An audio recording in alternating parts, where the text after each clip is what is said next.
with open arms. And incidentally, the illegals were excluded from the health care, but only until Barack Obama will give them amnesty, and then they'll be included, and we'll run our social service system here in this country as well.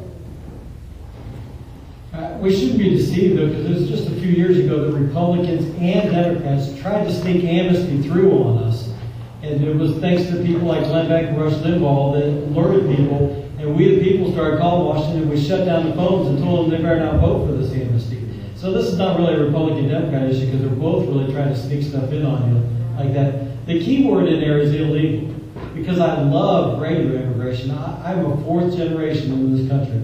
My great-grandfather, Herman Bromberg, was the first Bromberg born in America in Marshall, Minnesota. So if people come through legally and properly, that is an awesome thing. It's when they come through illegally that they have to pay consequences.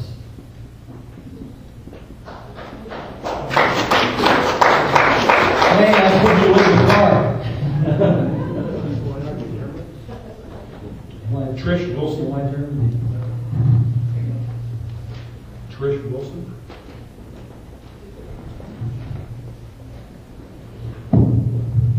Jill Hurley, she's ready. She's here. I'm sorry. I can't see her. That's all right. I just want to know how much this health care, Obamacare, or whatever care, is going to cost Ohio.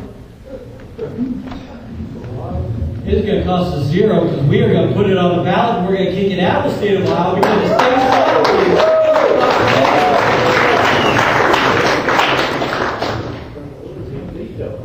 I can't answer Ohio. I can answer nationally. It's $570 billion in higher taxes, $523 billion in Medicare cuts, and over $100 million in the first year for Caterpillar alone. Other businesses will be affected as well. Businesses here in Ohio. Yeah, the answer should be zero. And don't just look up here and say, boy, I need a good representative to go and take care of this problem. You're the answer to the problem. It's we the people. Don't stop calling. Don't stop writing. Don't stop talking. Don't stop doing the things that you're doing now, because regardless of whether the fact that they're shoving things through in spite of it, they know you're here. And of course, they're going to know you're here more come this November when you elect, when you elect your representation. But don't stop then. Hold our feet to the fire. We've got to keep the people's voice strong, and you need to be talking to people and encouraging them. You need to be talking to people. We're going to stop this, but it's going to be because of you. It's not going to be because of us. So I'm thanking you for the hard work that you guys are doing. You're absolutely right. It needs to be zero, but just to answer your question, it's going to be what Jeanette said, those figures, plus they've got to fix the doctor fix, because the docs for reimbursement are going to cut another 21%, so that's $360-some billion. They're going to put more people on Medicaid, because 40% of the state tax dollars paid, state tax paid, and that's the financial cost. Let's look at the human cost. I argue that research and development, with this takeover, is going to end. And you think about what country in the world has the best medical research and development in the world. It's the United States. The progress we've made in coronary cancer research, that's all going to kind of go by the wayside. So our standard of living is going to drop, and so the costs are financial and they're human and standard of living, quality of life, and we just got to fight this to get changed. Yeah, I would add to that, I think one of the biggest costs that we're going to realize down the road, even beyond the financial and human costs, is I think the quality. I think the quality of our healthcare is going to go to the tank. And that speaks to what Bob was saying on the research and development. But not only that, but the opportunity, the types of incredible providers that we have out there that are willing to be healthcare providers. You're totally destroying any incentive to be a healthcare provider. And I think all of the people in the healthcare industry is going to drop over time and totally have a nasty disruptive element on the entire industry when it comes to the human capital. So in addition to the actual physical measurable costs, I think if we don't turn this around and get this rule unconstitutional, we're going to see the best healthcare in the world drop significantly. I think it'd be important that we keep our eye on the ball. I'm a football coach. I love the bootleg. Take it up inside, quarterback keeps it and runs around the end. And they got us all looking at health care and all the problems with health care. Let me tell you something, folks. The issue is unconstitutional government.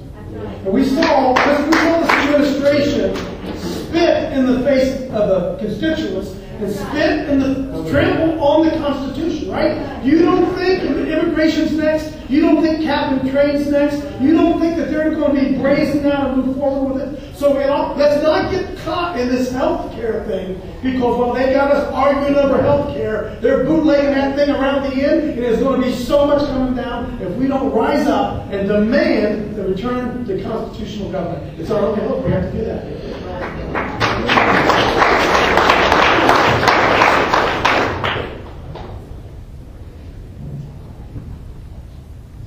We have reached the end of the time.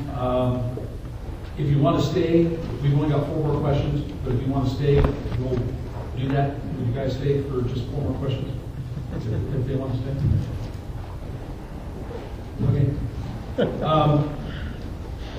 Before we get to the next question, I'd like to thank Mike and Chris Bean for allowing us to use the Madison building for this event.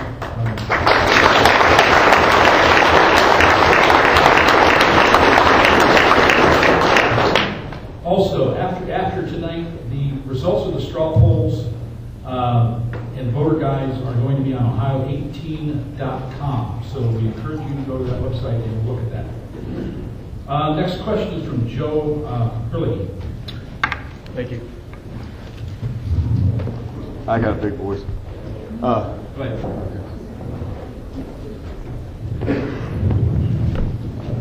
Thank you for having this panel. We're certainly proud to have you here in Chillicothe. We think it's great that you guys made the effort. You're entertaining all these nice questions. I hope that if you're going to be our representative, you understand that we have a lot at stake when it comes to the energy sector, and we're talking about the atomic plant down in Piketon. I don't know if it's technically in your district, but it is very much a part of this community. And we are desperately trying to get some loan guarantees at the federal level. And I think, I like to think Ohio is a great state at many different levels. And I think it's pathetic that we cannot muster the political energy that is necessary to guarantee those loans to Piketon. With that community needs that opportunity to grow the nuclear energy industry. The state of Ohio needs nuclear power. We are a great state in that field. We should continue to be a great state in that field, and we need to know that we have elected representatives that can get the job done. And unfortunately, the team that we have now is not getting it done, and I'd like to hear what you think you can do to remedy that. Thank you. Well, this question was earlier, and I addressed it. It said that your state senator John Kerry, the State House, is trying to do some things, and I've been working with them to help do that. But this really falls on our federal elected officials. If I'm your representative, it's not my district, it's important. You're absolutely right. We need to do it. And I said earlier, we need to have an energy policy